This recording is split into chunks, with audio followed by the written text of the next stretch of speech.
Hello friends.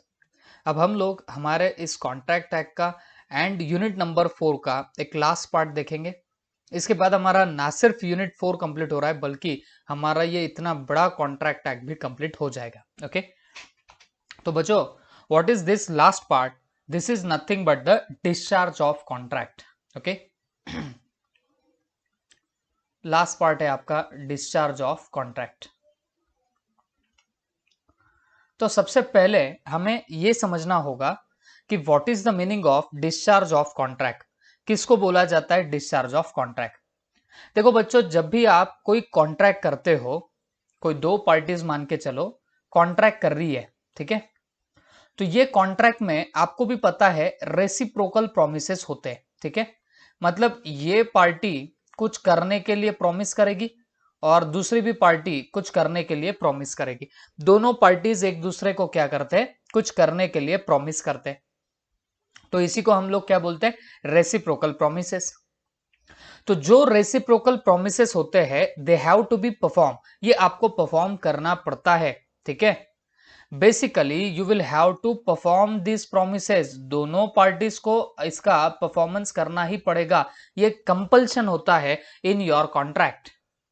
लेकिन discharge of contract का मतलब क्या होगा कि इन दोनों भी पार्टीज को, दैट इज ये A and that is that B, ये दोनों पार्टीज को परफॉर्मेंस करने की अब जरूरत नहीं पड़ेगी, या मैं बोलूंगा ये परफॉर्मेंस करने से क्या हो जाएंगे? डिस्चार्ज हो जाएंगे। ओके, अब देखो ना, हॉस्पिटल में रहते हो, डिस्चार्ज कब होते? जब आपकी छुट्टी हो जाती है। वैसे ही आप बोल सकते हो कॉन्ट्रैक्ट के परफॉर्मेंस से आपकी छुट्टी हो जाएंगी। ओके, इसको क्या बोलेंगे? Discharge of contract. ठीक है, तो ये डिस्चार्ज ऑफ कॉन्ट्रैक्ट कैसे कैसे हो सकता है, ये हम लोग इस पर्टिकुलर वीडियो में सीखने जा रहे हैं। ठीक है, अब सब लोग ध्यान देना। तो हम लोग पहले अंदर से पढ़ लेंगे क्या लिखा है। A contract is discharge when the obligations created by it comes to an end. तो कॉन्ट्रैक्ट कब बोला जाएगा कि डिस्चार्ज हो चुका है? जब इसके अंदर के ऑब्लिगेशंस जो है, जो आपने ऑब्लिगेशन क्रिएट करके रखे थे, वो कम्स टू एन एंड। तो वो जब जो भी आपके ऑब्लिगेशंस होंगे वो जब खत्म हो जाएंगे तब बोला जाएगा कि आपका कॉन्ट्रैक्ट डिस्चार्ज हो चुका है। ठीक है, तो कॉन्ट्रैक्ट डिस्चार्ज कब होगा? जब आपने ऑब्लिगेशन जो क्रिएट करके रखे थे वो जब आपके कम्स टू एन एंड हो जाएंगे, जब वो खत्म हो गए तब हम लोग बोल सकते हैं कि कॉन्ट्रैक्ट आपका डिस्चार्ज हो चुका है। ठीक है, कॉन्ट्रैक्ट में be discharge in any one of the following ways. इन वेज में से किसी भी एक वे में आपका कॉन्ट्रैक्ट डिस्चार्ज हो सकता है। ठीक है, अब कौन कौन से वेज में कॉन्ट्रैक्ट डिस्चार्ज हो सकता है? तो सबसे पहला आता है बच्चों डिस्चार्ज बाय परफॉर्मेंस। कब इन दो पार्टीज को परफॉर्मेंस करने से छुटकारा मिलेगा, कब ये लोग परफॉर्मेंस करने से डिस्चार्ज हो जाएंगे? तो उसका सबसे पहला यहां पे आंसर आता है when you have performed your contract. तो डिस्चार्ज बाय परफॉर्मेंस, जब आपने आपके कॉन्ट्रैक्ट में परफॉर्मेंस कर दी तो आप उसी वक्त क्या हो जाओगे? डिस्चार्ज हो जाओगे बाय योर परफॉर्मेंस। ठीक है, मतलब क्या हुआ? अगर ये दो पार्टीज है ए एंड बी, दोनों ने कुछ ना कुछ परफॉर्मेंस करने के लिए कॉन्ट्रैक्ट किया हुआ था, दोनों के कुछ ना कुछ रेसिप्रोकल प्रोमिसेस थे। तो जब ये दोनों भी पार्टीज अपने प्रोमिसेस का परफॉर्मेंस कर देंगे तो फिर अब उन्हें कोई फर्दर परफॉर्मेंस करने की जरूरत रहेगी क्या? नहीं रहेगी। इन शॉर्ट वो डिस्चार्ज हो जाएंगे उनके ऑब्लिगेशन से। What I am telling here, दो पार्टीज है, जैसे यहां पे ए नाम का बंदा, बी नाम का बंदा, ठीक है, दोनों ने रेसिप्रोकल प्रोमिसेस किए थे और ये लोग जब अपना परफॉर्मेंस कर देते, जो प्रॉमिस किया था, जो वादा किया था वो निभा दिया, तो उसी वक्त क्या हो जाएगा बताना? डिस्चार्ज हो जाएगा। और ये डिस्चार्ज काय का होगा बताना? डिस्चार्ज काय के थ्रू हो रहा है? Bye performance. परफॉर्मेंस आप करके कॉन्ट्रैक्ट को खत्म कर रहे हो। Is that clear? तो देखो क्या बोला है, discharge by performance, it take place when the parties to the contract fulfil their obligation. मतलब ये डिस्चार्ज बाय परफॉर्मेंस तब होगा जब पार्टीज टू द कॉन्ट्रैक्ट, मतलब अब पार्टीज कितने? दो पार्टी है, तो ये दो पार्टी फुलफिल करते हैं अपने ऑब्लिगेशंस। मतलब जो इनके लाइबिलिटीज आते हैं, या मैं बोलूंगा जो इनके ऑब्लिगेशंस है, अगर ये दोनों पार्टीज फुलफिल कर दे तो फिर इनका कॉन्ट्रैक्ट डिस्चार्ज हो जाएगा, इन्हें फिर फर्दर कोई परफॉर्मेंस करने की जरूरत नहीं है। जैसे एक एग्जांपल देता हूं, दो बंदे हैं, एक बंदा बोलता है कि मैं तुझे विट सेल करूंगा, तो दूसरा बंदा बोलता है ठीक है तू विट सप्लाई कर देना, मैं तुझे पेमेंट कर दूंगा। तो इसने विट सप्लाई कर दिया, इसने पेमेंट कर दिया, दोनों पार्टीज ने अपने अपने परफॉर्मेंस कंप्लीट कर लिए। तो बच्चों अब उन्हें कोई फर्दर परफॉर्मेंस करने की जरूरत पड़ेगी क्या? तो जवाब है नहीं पड़ेगी। It is called as discharge by performance. तो इन्होंने परफॉर्मेंस करके क्या कर दिया? कॉन्ट्रैक्ट डिस्चार्ज कर दिया। आई होप दिमाग में गया होगा। तो देखो, it take place when the parties to the contract fulfill their obligation arising under the contract within the time and in the manner prescribed। तो जिस मैनर में बोला था, जिस टाइम में बोला था, उसमें अगर आप लोग परफॉर्मेंस कर देते हो तो इसको बोला जाएगा डिस्चार्ज बाय परफॉर्मेंस। ठीक है, तो जब आप आपके कॉन्ट्रैक्ट में परफॉर्मेंस कर चुके होते तो फिर वो कॉन्ट्रैक्ट क्या हो जाता है? डिस्चार्ज हो जाएगा। ठीक है, ये डिस्चार्ज बाय परफॉर्मेंस दो वे से हो सकता है, एक तो एक्चुअल परफॉर्मेंस हो सकता है या अटेम्प्टेड परफॉर्मेंस हो सकता है। ठीक है, डिस्चार्ज बाय परफॉर्मेंस दो टाइप का हो सकता है, एक तो एक्चुअल परफॉर्मेंस या फिर अटेम्प्टेड परफॉर्मेंस। एक्चुअल परफॉर्मेंस बोले तो क्या? जो प्रॉमिस किया था वो सचमुच में आपने परफॉर्म कर दिया, तो उसको क्या बोलते हैं? Actual performance. और अटेम्प्टेड परफॉर्मेंस किसको बोलते हैं बच्चों? जब आप ट्राई तो कर रहे हो परफॉर्मेंस करने से, बट वो सामने वाला उसे एक्सेप्ट नहीं करता। इसको हमने पहले एक वर्ड भी यूज किया था, टेंडर टू परफॉर्म। याद है ना आपको? वो बेंच वाला बंदा, वो बेंच लेके आया था मेरे क्लास पे, रात के 11 बजे कॉल करता है, बोलता है साहब मैं आपको डिलीवरी देना चाहता हूं ये बेंचेस की। मैंने क्या किया? मैंने बेंचेस एक्सेप्ट नहीं किए। वो बंदा रेडी टू परफॉर्म, वो बंदा उसका प्रॉमिस रेडी था परफॉर्म करने के लिए, बट बेटा 11 बजे कॉल करके बोलोगे सर बेंचेस उतारने, चलेगा नहीं चलेगा? नहीं चलेगा। तो उसने तो अपने तरफ से क्या कर दिया था? अटेम्प्टेड परफॉर्मेंस किया था, इसी को बोलते हैं अटेम्प्टेड परफॉर्मेंस। बट उसने क्योंकि गलत टाइम पे किया था, तो मैंने जो काम किया वो सही था। ओके, बोलने का मेरा एक मतलब है, आप दो वे से आपका कॉन्ट्रैक्ट डिस्चार्ज हो सकता। कैसे कैसे? एक तो आपने एक्चुअल में परफॉर्मेंस कर दी हो, या फिर आपने अटेम्प्टेड परफॉर्मेंस की है, मतलब आपने ट्राई तो किया है परफॉर्मेंस करने के लिए, बट वो सामने वाले प्रॉमिसी ने इसे एक्सेप्ट ही नहीं किया। तो फिर ऐसे भी वक्त आपका क्या होगा? डिस्चार्ज बाय परफॉर्मेंस माना जाएगा। Okay, actual performance is set to take place when each of the parties has done what he had agreed to do under the agreement। Actual performance किसको बोला जाएगा? जब दो पार्टी जिन्होंने एग्रीमेंट में बोला था कि हम ये परफॉर्मेंस करेंगे, तो वो जब पार्टीज एग्जैक्टली वही परफॉर्मेंस कर देती है तो उसको बोला जाता है एक्चुअल परफॉर्मेंस। जैसे तुम मुझे वीट दो, मैं तुम्हें पैसे दूंगा, तो उसने वीट सप्लाई कर दिया, इसने पैसे दे दिया, ये क्या हो गया बताना? एक्चुअल परफॉर्मेंस हो गया। तो मतलब जो आपने एग्रीमेंट में डिसाइड किया था वही काम आप जब कर देते हो तो इसको हम लोग क्या नाम देने वाले? एक्चुअल परफॉर्मेंस नाम देंगे। Okay, when the promisor offers to perform his obligation but the promisee refuses to accept the performance, it amounts to attempted performance और टेंडर। ठीक है, मतलब प्रोमिसर ऑफर टू परफॉर्म कर रहा है, जैसे वो बेंचेस वाले का एग्जांपल दे रहा हूं, वो बंदा डिलीवरी देने के लिए तो रेडी है, तो promisor offers to perform his obligation but the promisee refuses to accept the performance. मैं उसको रिफ्यूज कर रहा हूं परफॉर्मेंस एक्सेप्ट करने पे, it amounts to attempted performance और टेंडर। ओके, अगर वो 11 बजे नहीं देता, एक रीजनेबल टाइम में लाता और फिर मैं उसे मना कर देता, तो वो अपने कॉन्ट्रैक्ट से डिस्चार्ज हो जाता था, वो उसके परफॉर्मेंस से डिस्चार्ज हो जाता था। बट क्योंकि उसने 11 बजे के टाइम में लाया जो रीजनेबल टाइम नहीं था, तो इसके लिए वहां पे आप उसको अटेम्प्टेड परफॉर्मेंस नहीं बोल सकते हो। हमने पढ़ा था ना, टेंडर टू परफॉर्म करते हो और सामने वाला उसे एक्सेप्ट ना करे, मतलब प्रोमिसर अपने तरफ से परफॉर्मेंस करना चाहता बट प्रॉमिस ही उसे एक्सेप्ट नहीं करता, तो यहां पे क्या हो जाएगा? डिस्चार्ज हो जाएगा बाय परफॉर्मेंस। ठीक है, तो बच्चों ये परफॉर्मेंस आपको अगर डिस्चार्ज करनी है तो परफॉर्मेंस के भी थ्रू क्या हो सकता है बताना? आपका कॉन्ट्रैक्ट डिस्चार्ज हो सकता है। और परफॉर्मेंस दो टाइप की हो सकती, एक्चुअल परफॉर्मेंस और अटेम्प्टेड परफॉर्मेंस। एक्चुअल परफॉर्मेंस का मतलब हम सचमुच में परफॉर्म कर दे रहे, और अटेम्प्टेड परफॉर्मेंस हम परफॉर्म तो करने का ट्राई कर रहे बट प्रॉमिस यू उसे एक्सेप्ट नहीं करता। Is that clear? A contract to sell his car to B on the agreed price, मतलब ए ने कॉन्ट्रैक्ट किया है कि वो अपनी कार बी को बेचेगा। As soon as the car is delivered to B and B pays the agreed price for it, the contract comes to an end by performance. Okay, इसका मतलब क्या हुआ, ए ने बोला था कि भाई मैं तुझे कार बेचूंगा इस प्राइस के ऊपर, मतलब एक अमाउंट डिसाइड करी थी, उसने प्राइस पे करी, इसने कार बेच दी, तो कॉन्ट्रैक्ट डिस्चार्ज हो गया। बट काय के थ्रू डिस्चार्ज हुआ?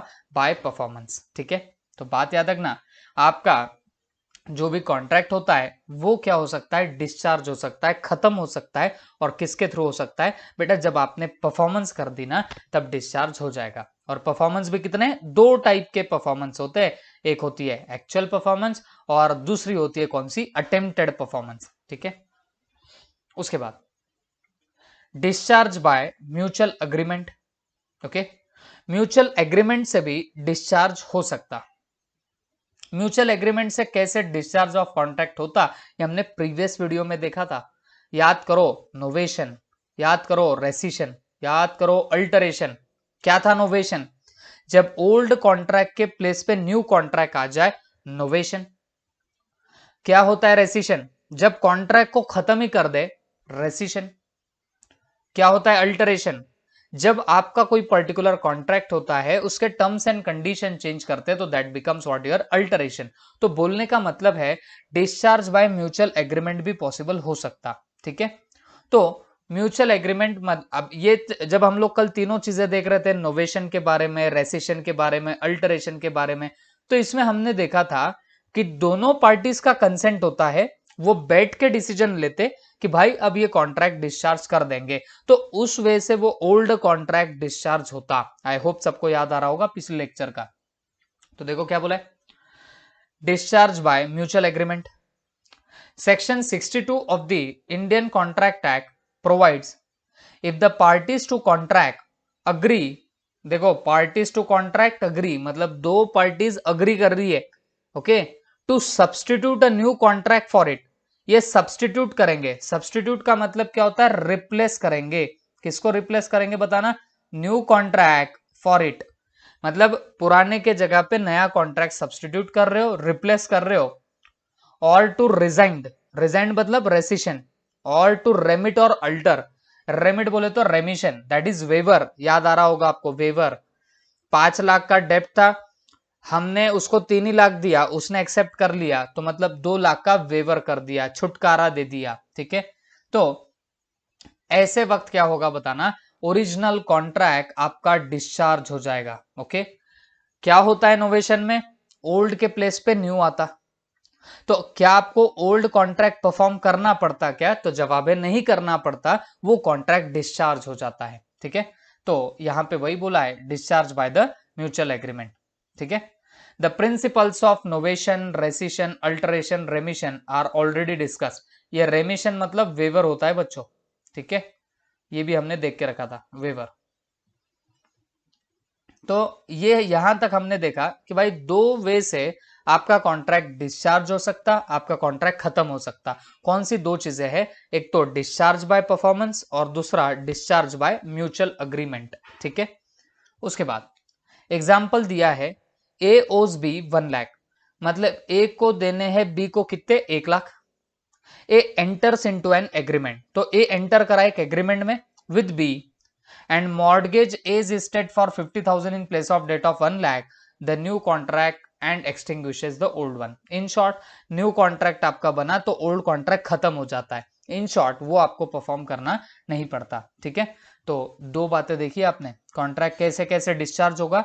तो सबसे पहला आपने देखा, तुम परफॉर्मेंस कर दो कॉन्ट्रैक्ट की, भले एक्चुअल परफॉर्मेंस करो या अटेम्प्टेड परफॉर्मेंस करो, परफॉर्मेंस कर दोगे तो आपका फिर कॉन्ट्रैक्ट क्या हो जाएगा? यहाँ पे डिस्चार्ज हो जाएगा।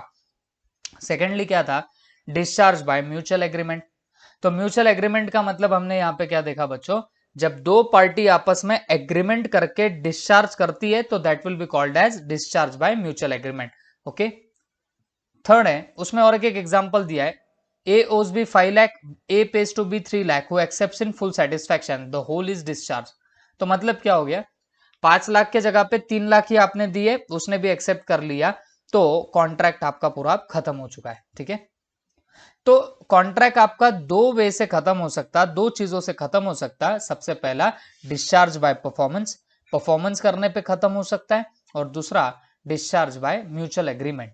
ठीक है, उसके बाद discharge bye impossibility of performance, मतलब क्या हो गया, जो हम लोग कॉन्ट्रैक्ट करना चाह रहे थे वो इम्पॉसिबल टू परफॉर्म हो जाता। ठीक है, अब जैसे एक पर्टिकुलर पेंटर था, एमएफ हुसैन। ओके, ये बड़ा ही फेमस पेंटर हुआ करता था, नाम क्या था बताना, एमएफ हुसैन। तो ये क्या था बताना, एक पेंटर था। अब मान के चलो एक बंदे ने इससे इसको एक कॉन्ट्रैक्ट दिया था कि भाई मैं तेरे को रुपए 5 लाख दूंगा, तू मुझे बस एक टाइप की पेंटिंग बना के देना। मैं तुझे 5 लाख रुपए दूंगा, तू मुझे पेंटिंग बना के देना। ठीक है, अब इसने एमएफ हुसैन ने 5 लाख रुपीज तो ले भी लिए, और एमएफ हुसैन अभी यहां से अटपा। ओके, ये समझो मर गए, और ये वैसे भी अभी मरे हुए ही है, तो मरे हुए को और अटपाना कोई बड़ी बात नहीं है।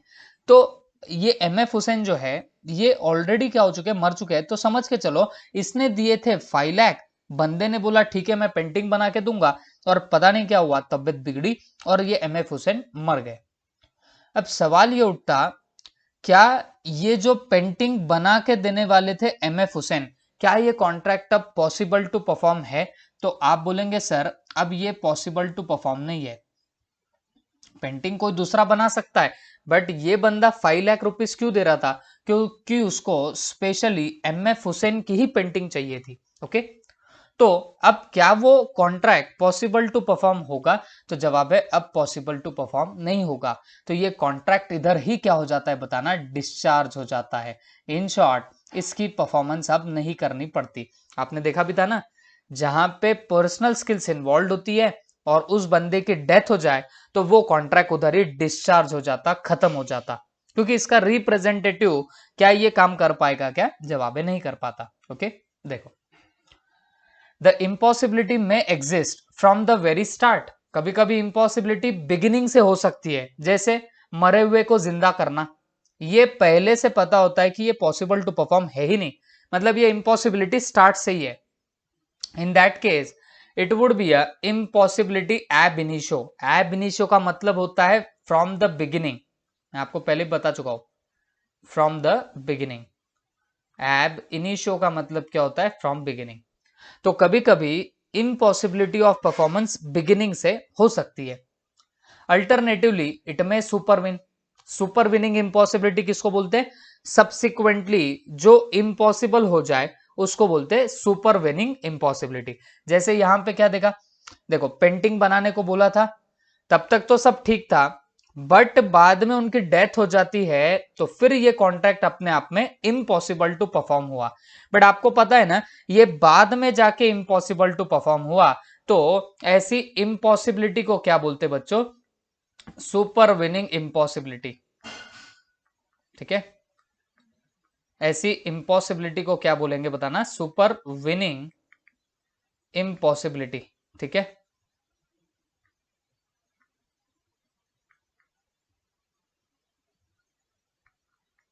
Super winning impossibility. ओके, तो दो टाइप की इम्पॉसिबिलिटी हो सकती है, एक तो बिगिनिंग से हो सकती है और एक सुपर विनिंग हो सकती है। बिगिनिंग से जो रहेगी उसको क्या बोलते हैं? इम्पॉसिबिलिटी एब इनिशियो, और जो बाद में होता उसको क्या बोलेंगे? Super winning impossibility. Is that clear? उसके बाद जैसे अनफोर्सिन चेंज इन लॉ हो सकते हैं, मतलब ये इम्पॉसिबिलिटी बाद में क्यों आ सकती है? Unforeseen changes in law. जैसे मैंने आपको एक बात बताया था, एक एग्जांपल भी दिया था, प्लास्टिक की कैरी बैग बंद हो जाती है। ओके, प्लास्टिक बैन बैन हो गया था ना प्लास्टिक। फिर उसके अलावा एक और एग्जांपल दे सकते हैं, गुटखा जो था, ओके, वो भी महाराष्ट्र में बैन हो गया। तो ये चेंज इन लॉ की वजह से ये चीजें क्या हो गई बताना, ये इम्पॉसिबल टू परफॉर्म होगी। तो कभी कभी इम्पॉसिबिलिटी ऑफ परफॉर्मेंस बाद में भी आ सकती है, और बाद में जो इम्पॉसिबिलिटी आती है तो उसको बोलते हैं सुपर विनिंग इम्पॉसिबिलिटी, या इसे सब्सिक्वेंट इम्पॉसिबिलिटी भी बोला जाता। इसको और क्या बोलते बताना? Subsequent impossibility. ठीक है, याद रखना। The destruction of the subject matter essential to that performance. Okay, कभी कभी सब्जेक्ट मैटर का ही डिस्ट्रक्शन हो जाता जो इसेंशियल था परफॉर्मेंस करने के लिए। अब इसका एग्जांपल भी मैंने आपको दिया है। एक शिप थी, ओके, इसमें गुड्स थे और इन दोनों के बीच में कॉन्ट्रैक्ट हुआ था कि ये इसे गुड्स सप्लाई करेगा, जो गुड्स शिप से यहां पे आएंगे। और शिप क्या होती है बताना, संक हो जाती है, मतलब शिप डूब जाती है। तो फिर क्या हो गया, आपका subject matter of contract destruct हो गया, खत्म हो गया। तो अब ये इम्पॉसिबल टू परफॉर्म होगा, ना शिप आएगी ना गुड्स आएगा, ना ये बंदा उसे गुड्स सप्लाई कर भी पाएगा। तो ये सप्लाई नहीं कर पाएगा, तो ये भी क्या हुई है बताना, इम्पॉसिबिलिटी। जब कॉन्ट्रैक्ट कर रहे थे तब तो ये वेरी मच पॉसिबल था, ये पॉसिबल होता था परफॉर्मेंस करना, बट क्योंकि शिप संक हुई बाद में, तो फिर इम्पॉसिबिलिटी भी निकली है बाद में। तो इसको क्या बोलते हैं, सब्सिक्वेंट इम्पॉसिबिलिटी। ओके, उसके बाद नॉन एग्जिस्टेंस और non occurrence of particular state of things which was naturally contemplated for performing the contract as a result of some personal incapacity like dangerous malady। तो इसका मतलब क्या हो गया बच्चों, कभी कभी हमको जो कॉन्ट्रैक्ट करना है तो उसके लिए जो पर्सनल कैपेसिटी लगती वही अगर नहीं होंगी तो भी फिर कॉन्ट्रैक्ट इम्पॉसिबल टू परफॉर्म हो जाता है। ठीक है, और लास्ट में डिक्लेरेशन ऑफ वॉर। जब हमारा कॉन्ट्रैक्ट हुआ तब तक उस कंट्री के साथ वॉर नहीं था, बट बाद में क्या हो जाता है, वॉर डिक्लेयर हो जाता है, तो आपकी इम्पॉसिबिलिटी ऑफ परफॉर्मेंस वहां पे निकल के आएगी। ठीक है, तो बोलने का मतलब क्या है बच्चों, आपका ये जो discharge by impossibility of performance यहां पे दिया है, उस पॉइंट को हम लोग अगर इलेबरेट करेंगे, discharge by impossibility of performance, impossibility of what, performance.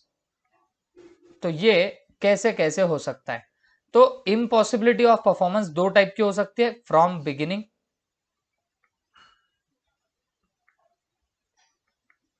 From beginning, और एक हो सकता है सब्सिक्वेंटली। एक हो सकता है बिगिनिंग से और एक हो सकता है सब्सिक्वेंटली। ओके, अब फ्रॉम बिगिनिंग रहा तो कोई दिक्कत नहीं, सब्सिक्वेंटली अगर होता है तो ये चार रीजन से हो सकता है। एक चेंज इन लॉ, मतलब आपका लॉ चेंज हो गया तो फिर इम्पॉसिबिलिटी ऑफ परफॉर्मेंस निकल के आई। जैसे लेट से गुटखे का आप लोगों ने कॉन्ट्रैक्ट किया था कि एक बंदा गुटखा सप्लाई करेगा, बैन हो गया गुटखा लॉ की वजह से, तो आप सप्लाई नहीं कर पाओगे, तो चेंज इन लॉ की वजह से इम्पॉसिबिलिटी निकल के आई। या फिर सब्जेक्ट मैटर का डिस्ट्रक्शन, सब्जेक्ट मैटर का क्या हो रहा है बताना, डिस्ट्रक्शन। अब इसका मतलब क्या हुआ, सब्जेक्ट मैटर का मतलब क्या होता है, जैसे शिप आ रही थी, शिप में गुड्स थे, अब शिप होके जाती है संक, शिप अगर डूब जाए तो ना वो शिप रहेगी ना गुड्स रहेंगे, ना वो गुड्स बेच भी पाएगा। तो यहां इसको क्या बोला जाता है, सब्जेक्ट मैटर का आपका डिस्ट्रक्शन। तो यहां पे भी आपका क्या होने वाला है बताना, इम्पॉसिबिलिटी ऑफ परफॉर्मेंस निकलेगा, बट ये इम्पॉसिबिलिटी सब्सिक्वेंटली निकल रही है, ये समझ के लो। हम इम्पॉसिबिलिटी देख रहे हैं, इम्पॉसिबिलिटी दो हो सकती, फ्रॉम द बिगिनिंग हो सकता या सब्सिक्वेंटली हो सकता। और सब्सिक्वेंटली किन किन रीजन से हो सकता, एक तो चेंज इन लॉ की वजह से, मतलब लॉ के चेंजेस की वजह से, या सब्जेक्ट मैटर में जो डिस्ट्रक्शन होता उसकी वजह से। तीसरा, आप में पर्सनल इनकैपेसिटी आ रही है, मतलब कोई कॉन्ट्रैक्ट परफॉर्म करना है तो उसके लिए जो पर्सनल कैपेसिटी लगती तो वही आपके पास में नहीं है, तो आप क्या नहीं कर सकते हो, आप परफॉर्मेंस कर ही नहीं सकते हो। और उसके बाद लास्ट है डिक्लेरेशन ऑफ वॉर, मतलब जब आपने कॉन्ट्रैक्ट किया था तब तक कोई वॉर वगैरह की कोई कंडीशन थी ही नहीं, बट सब्सिक्वेंटली वॉर की कंडीशन अगर निर्माण हो जाए, क्रिएट हो जाए, तो ऐसे वक्त भी आपको क्या होगा बताना, इम्पॉसिबिलिटी ऑफ परफॉर्मेंस आपको देखने मिलेगा। ठीक है, और जब ये इम्पॉसिबिलिटी ऑफ परफॉर्मेंस आ गई, मतलब जब कोई कॉन्ट्रैक्ट परफॉर्म करने लायक ही नहीं होता, पॉसिबल ही नहीं होता, तो इसको हम लोग क्या बोलेंगे, discharge of contract by impossibility of performance. Okay, तो बच्चों ये हुआ यहां तक का पार्ट। तो जब इम्पॉसिबिलिटी ऑफ परफॉर्मेंस आ जाए तो आप इतना ध्यान रखो, जब कोई कॉन्ट्रैक्ट पॉसिबल हो ही नहीं सकता परफॉर्मेंस का, तो फिर ये कॉन्ट्रैक्ट आप लोगों को परफॉर्म करना ही नहीं पड़ता, आप डिस्चार्ज हो जा सकते हो, आपको छुटकारा मिलेगा इसके परफॉर्मेंस से। ठीक है, इसमें कुछ आपको एग्जाम्पल दिए। A agrees with B to discover a treasure by magic. A ने बी को कहीं ना कहीं बताया कि भाई मैं तेरे को खजाना ढूंढ के दूंगा। The agreement is void due to initial impossibility. खजाना ढूंढ के देना वो भी जादू से, ये इम्पॉसिबल होता है, तो फिर ये इम्पॉसिबिलिटी भी बिगिनिंग से है, कॉन्ट्रैक्ट तो वॉइड ही रहेगा। A and B contract to marry each other. दोनों ने कॉन्ट्रैक्ट किया था एक दूसरे से शादी करने का, but before the time fix for the marriage, मतलब जो टाइम फिक्स हुआ था मैरिज का उसके पहले ही ए क्या हो गया बताना, पागल हो गया। ये शायद हमको पहले भी एग्जाम्पल मिला है। तो A goes mad, the contract becomes what, void. क्यों? ये देखो, ये पर्सनल कैपेसिटी जो लगती है ना, अब अगर आप शादी कर रहे हो तो पर्सनल कैपेसिटी क्या है आपके लिए, भाई पागल वागल तो नहीं चाहिए। तो अगर ऐसा कुछ हो गया तो फिर यहां पे भी इम्पॉसिबिलिटी ऑफ परफॉर्मेंस होने लग जाएगी। ठीक है, a contract to act at a theater for 6 months in consideration of sum paid in advance। Theatre में काम करेगा ए 6 महीने तक और पैसे उसे एडवांस में मिलेंगे। On several occasion A is too ill to act, वो बहुत बीमार गिर गया। The contract to act occasion becomes void. अब क्योंकि यहाँ इम्पॉसिबिलिटी निकल के आएगी, क्यों? क्योंकि वो परफॉर्मेंस कर ही नहीं पाएगा due to his ill health, health proper ना होने की वजह से ही can not perform the contract. Okay, तो फिर ऐसे वक्त भी इम्पॉसिबिलिटी ऑफ परफॉर्मेंस आएगी एंड अकॉर्डिंगली आपने परफॉर्मेंस नहीं किया तो भी यहाँ पे आप लोग डिस्चार्ज हो रहे हो। ठीक है, तो ये दो टाइप के हमने इम्पॉसिबिलिटी ऑफ परफॉर्मेंस देखी और उसकी वजह से आपका कॉन्ट्रैक्ट डिस्चार्ज हो जाएगा। और दो कौन से बताना, एक तो बिगिनिंग से इम्पॉसिबिलिटी है, दूसरा सब्सिक्वेंटली इम्पॉसिबिलिटी ऑफ परफॉर्मेंस निकल के आई। ठीक है, उसके बाद discharge by lapse of time. अब कभी कभी जो आपको टाइम पीरियड दिया गया था for the performance of the contract, तो अगर उस टाइम पीरियड के अंदर परफॉर्मेंस नहीं किया जाता तो फिर ऐसे मान के चलना that contract is discharge by act. अब जैसे हमने बोला था, अगर किसी से आपको पैसे आने बाकी है तो अगर 3 साल तक वो पैसे रिकवर नहीं हो पाए तो as per law of limitation आप केस फाइल ही नहीं कर सकते हो even into the court of law. मतलब किसी से आपको पैसे आने बाकी थे, 3 साल तक आपको वो पैसे नहीं आए, आप रिकवरी नहीं कर पाए, आप कोर्ट ऑफ लॉ में नहीं जा पाए, तो आप 3 साल होने के बाद जो फर्स्ट डे आएगा तब भी अगर कोर्ट ऑफ लॉ में जाओगे तो कोर्ट उसको एक्सेप्ट नहीं करता। कोर्ट बोलता है कि बाबा तुम लोग 3 साल बाद आए, अब ये डेप्ट क्या हो गया, बार्ड बाय लिमिटेशन हो गया। तो यही बात हो रही है ना बच्चों, it is called as what, discharge by lapse of time.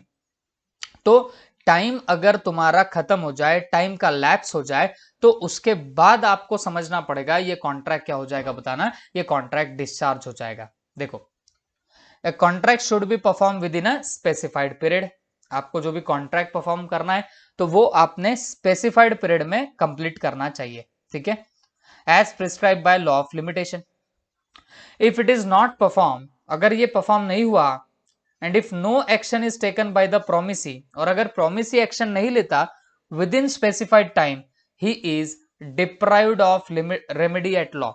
Deprived मतलब उसको कोई रेमेडी नहीं मिलेगी। ओके, आपको एक्शन लेनी थी और कितने दिनों में लेनी थी, 3 इयर्स। अब जैसे मैं वो डेटर का एग्जांपल दे रहा था, आपको किसी से पैसा आना बाकी है और रिकवरी नहीं हो रही, तो आपने 3 साल के अंदर, 3 इयर्स के अंदर प्रॉपर एक्शन लेनी चाहिए। और अगर आप 3 साल में एक्शन नहीं लेते हो तो फिर आप उसकी वसूली नहीं कर पाओगे। ओके, तो इसको बोलते हैं discharge by lapse of time. Creditor does not file a suit against the buyer for the recovery of price within the 3 years, the डेप्ट becomes time barred and hence irrecoverable. तो ये डेप्ट time barred हो जाएगा और आप इसे वसूल कर ही नहीं पाओगे। तो एक बार फटाफट बताना, हम लोगों ने 4 पॉइंट्स देखे हैं जिसके थ्रू कॉन्ट्रैक्ट आपका डिस्चार्ज हो सकता। एक बार फटाफट लिस्ट बता देना। सबसे पहले तो डिस्चार्ज बाय परफॉर्मेंस हो सकता, मतलब आप परफॉर्मेंस कर दो तो कॉन्ट्रैक्ट डिस्चार्ज हो जाएगा। परफॉर्मेंस भी दो टाइप की हो सकती है, एक तो एक्चुअल परफॉर्मेंस किया, या फिर आपने ट्राई किया था परफॉर्मेंस करने के लिए बट सामने वाले ने एक्सेप्ट नहीं किया, तो दोनों केस में आप आपके ऑब्लिगेशन से छुटकारा आपको मिल जाएगा। इन शॉर्ट, आपका डिस्चार्ज हो जाएगा कॉन्ट्रैक्ट से बिकॉज ऑफ योर परफॉर्मेंस। दूसरी बात, कैसे आपको कॉन्ट्रैक्ट से छुटकारा मिलेगा? बाय म्यूचुअल एग्रीमेंट मिल सकता, जैसे नोवेशन, रेसिशन, अल्टरेशन, रेमिशन। इसमें दोनों पार्टी मिलके कुछ आपको छुटकारा दे सकती है कॉन्ट्रैक्ट से, तो यहां पे भी डिस्चार्ज ऑफ कॉन्ट्रैक्ट होता। जनरली ओल्ड के प्लेस पे न्यू कॉन्ट्रैक्ट परफॉर्म करना पड़ता, तो इन शॉर्ट ओल्ड कॉन्ट्रैक्ट आपका डिस्चार्ज हो जाता है, उसे परफॉर्मेंस करने की आपको जरूरत नहीं पड़ेगी।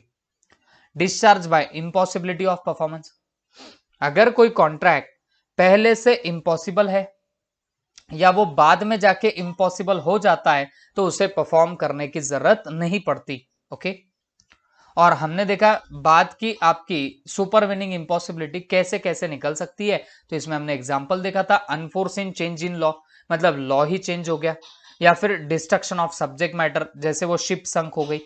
Non existence of state of things, मतलब जो चीजें लगती है कोई कॉन्ट्रैक्ट परफॉर्म करने के लिए वो ही मिसिंग है। और लास्ट में डिक्लेरेशन ऑफ वॉर, वॉर वगैरह अगर डिक्लेयर हो जाए तो भी फिर कॉन्ट्रैक्ट को परफॉर्म नहीं किया जा सकता।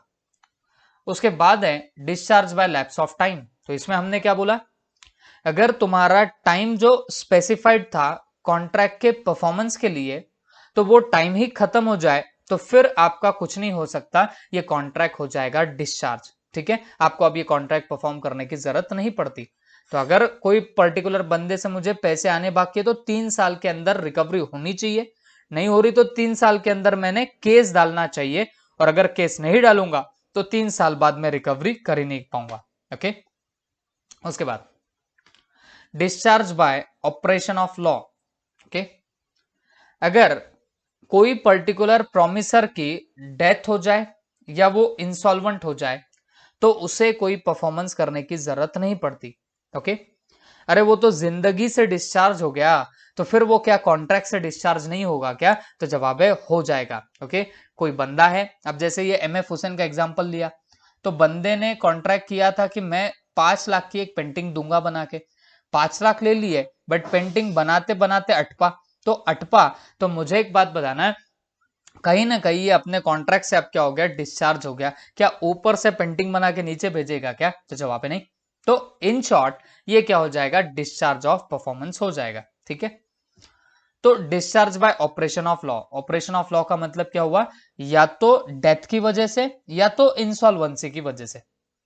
अरे जो बंदा इंसॉल्वेंट होता है ना, he is not able to make a contract, उसकी इनकैपेसिटी आ जाती है, he is not capable to make a contract, तो वो भी बंदा डिस्चार्ज हो जाएगा। बट ऐसे डिस्चार्ज को आप लोग क्या नाम दोगे, bye operation of law. Operation of law से ये क्या होने वाले, डिस्चार्ज हो जाएंगे। ठीक है, उसके बाद discharge by breach of contract. तो ब्रीच ऑफ कॉन्ट्रैक्ट से कैसे डिस्चार्ज होता है, तो आपको बहुत अच्छे से पता है, हमने ये पूरा पढ़ा हुआ है।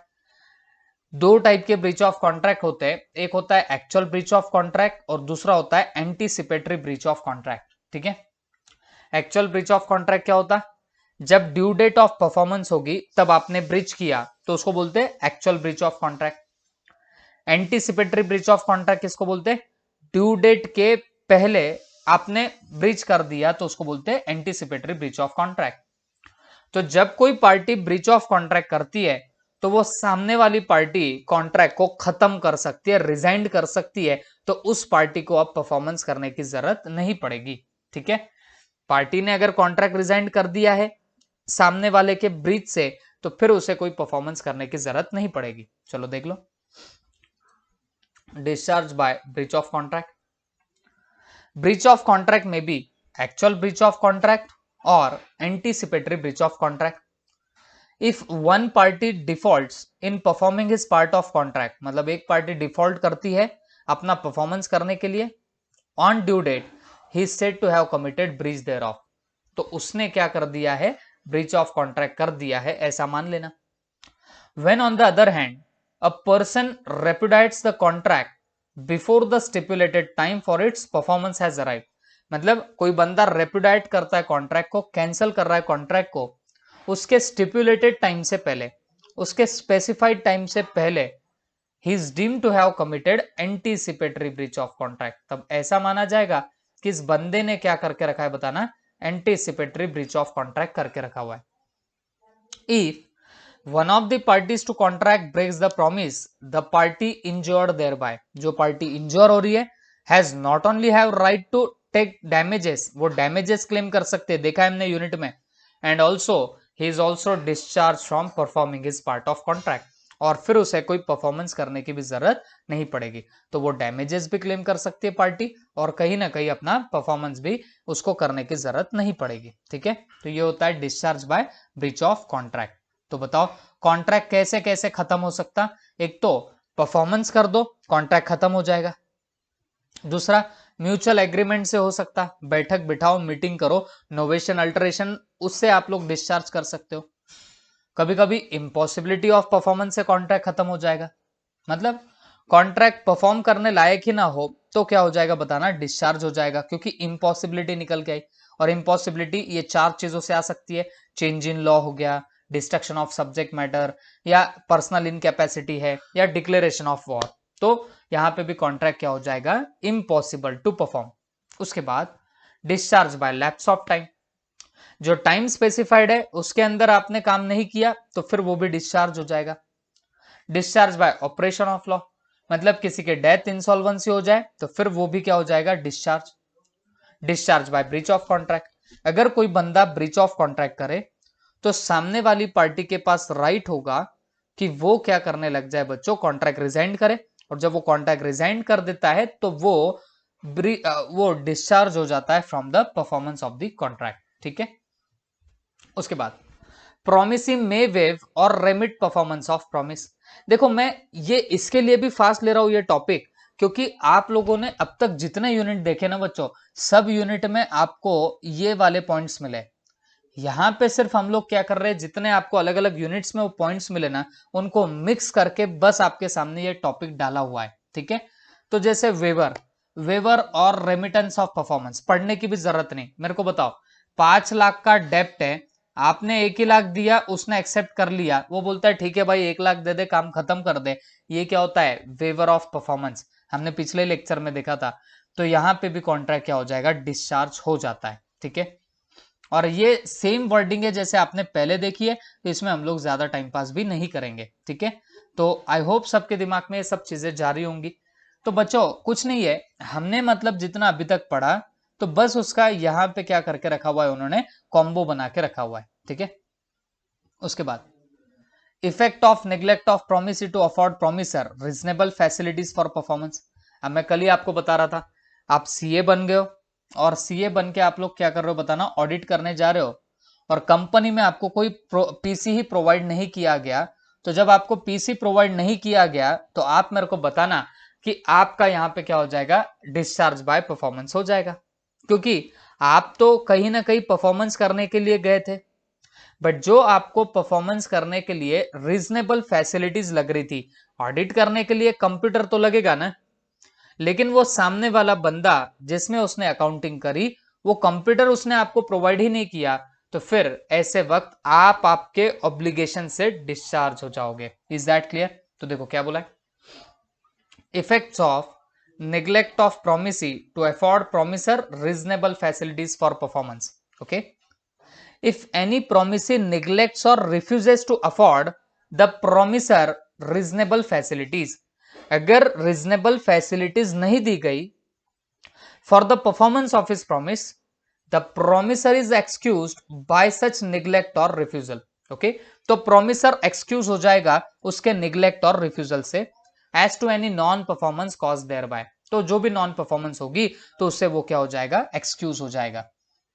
बोलने का मतलब साफ है बच्चों कि प्रोमिसर को अगर आप रीजनेबल फैसिलिटीज नहीं दोगे उसके परफॉर्मेंस करने के लिए, तो उसको कॉन्ट्रैक्ट से उसका क्या हो जाएगा, बताना, उसको छुटकारा मिल जाएगा। In short he will be getting discharge from the contract. ठीक है, उसके बाद लास्ट पॉइंट आता है of this chapter, that is merger of rights.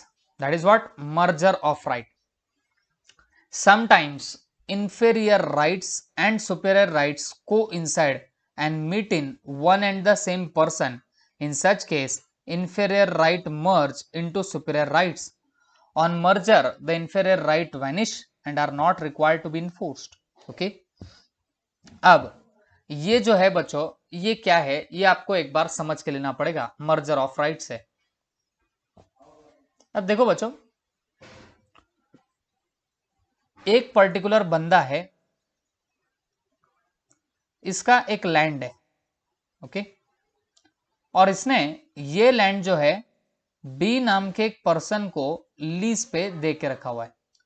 Lease को आप शॉर्ट में समझ के चल सकते हो रेंट, लेकिन ये दिया जाता है फॉर लॉन्ग पीरियड। ठीक है, ये जनरली लॉन्ग पीरियड के लिए दिया जाता है, और रेंट में तो भी आप मंथ वाइज पेमेंट करते हो, बट लीज होता है तो आपको लमसम में एक बड़ी अमाउंट दे देनी पड़ती है, और फिर अकॉर्डिंगली आप वो जगह, वो लैंड यूज कर सकते हो। ठीक है, लीज वैसे तो रेंट के जैसा ही है, लेकिन इसका टर्म कैसा होता है, लॉन्ग होता है। ठीक है, अब हुआ क्या, ये जो आपने लैंड लीज पे देके रखा हुआ था, तो बी ने सोचा कि यार ये लीज पे है, इससे अच्छा मैं इस लैंड को ही क्या कर लू, परचेस कर लू, इस लैंड को ही क्या कर लू, परचेस कर लू। और बी ने उसे परचेस भी कर लिया, तो now be became what, owner of this particular land.